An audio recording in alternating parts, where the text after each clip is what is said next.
uma delação revogada de Paulo Roberto Costa. Como será que isso funciona?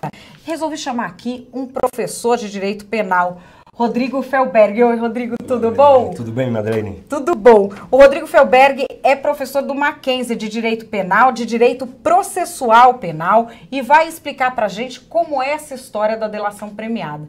Rodrigo, Paulo Roberto Costa tinha feito delação premiada, podia lá ficar na prisão domiciliar, teve sua pena reduzida. Aí o Ministério Público Federal chega hoje e fala, olha, ele não contou toda a verdade, a gente quer revogar isso. Como é que funciona essa história?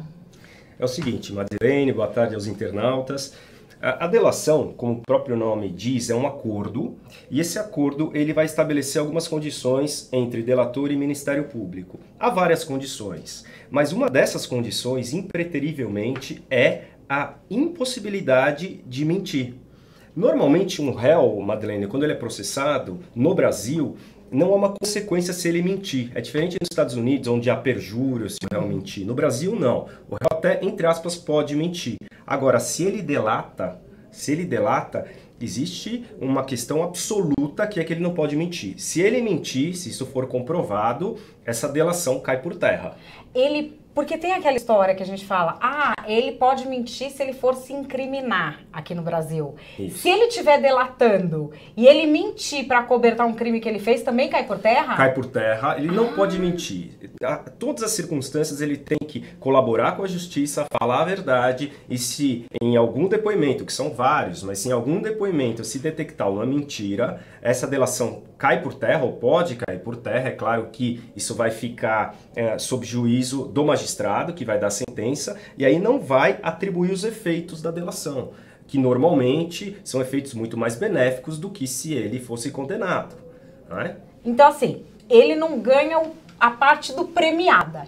Ok, mas e a parte do delação? Por causa de uma mentira, você anula tudo que o cara falou? Não, de jeito nenhum. Funciona assim. É claro que a delação, normalmente, assim, falando da Lava Jato, Paulo Roberto foi o primeiro a delatar, são delações complexas, há várias questões envolvidas, e aí precisa se detectar uma contradição. Se detectou essa contradição, em regra, vai ser desconsiderada prefeito de prova, prefeito de integrar uma sentença. Mas isso não quer dizer que se anula toda a delação. A delação ainda é consistente e no Brasil não há uma prova de caráter absoluto. Todas as provas devem ser relativizadas de acordo com o contexto probatório. Aí você falou, o cara mentiu nisso, por que não mentiu naquilo? Ele não mentiu naquilo porque naquilo está corroborado por prova, é isso?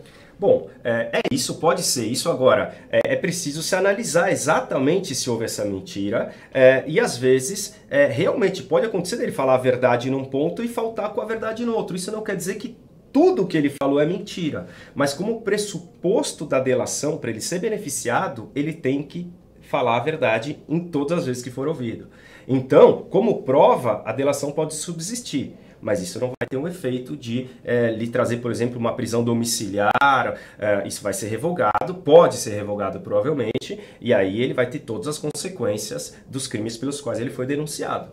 Esse é o doutor Rodrigo Felberg, criminalista, professor de Direito do Mackenzie. Doutor, muitíssimo obrigada pela participação aqui na TV Antagonista. Obrigado,